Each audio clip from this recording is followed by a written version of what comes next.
ഒരേ ദിവസം തന്നെ ക്രിസ്ത്യാനോ റൊണാൾഡോനെയും കരീം ബെൻസിമനെയും കാണാൻ പോയി. നമ്മൾ അബുദാബിയിൽ വെച്ച് നടക്കുന്ന സൗദി സൂപ്പർ കപ്പിന്റെ സെമി ഫൈനൽ കാണാനാണ് പോയത്.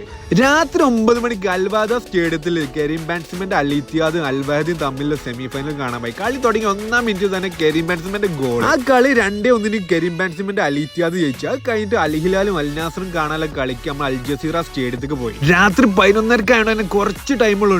എടുത്തടുത്ത സ്റ്റേഡിയങ്ങളായതുകൊണ്ട് വേഗം പോകാൻ പറ്റി. ഇതിൽ കളിക്കുന്ന ഒരുവിധം പ്ലേയേഴ്സിനൊക്കെ ഞാൻ മുമ്പ് കണ്ടോണ്ട് തന്നെ എനിക്ക് അത്ര എക്സൈറ്റ്മെന്റ് ഇല്ല ഇനി കളി കാണാൻ. പിന്നെ നമ്മളെ മുറ്റത്ത് കളി എടുക്കുമ്പോ എങ്ങനെ നമ്മൾ പോയി കാണാതെക്കാ. സോ കളി തുടങ്ങി ഒരു അടിപൊളി കളിയുണ്ട്. അൽ ഹിലാലും അൽ നാസറും തമ്മിൽ ക്രിസ്ത്യാനോ റൊണാൾഡോ നമ്മൾ നേരെ ഫ്രണ്ടിലായിട്ടാ. കളിയിൽ അൽ നാസർ തോറ്റെങ്കിലും ഈ ഏജിലും റൊണാൾഡോന്റെ നല്ല 2 മൂവ്മെന്റ്സ് കാണാൻ പറ്റി. ഗ്രൗണ്ടിന് തൊട്ട് ചാരി സീറ്റ് ആയതുകൊണ്ട് തന്നെ ഒരുവിധം പ്ലേയേഴ്സിനൊക്കെ നമുക്ക് അത്രയും അടുത്തുനിന്ന് കാണാൻ പറ്റിട്ടോ.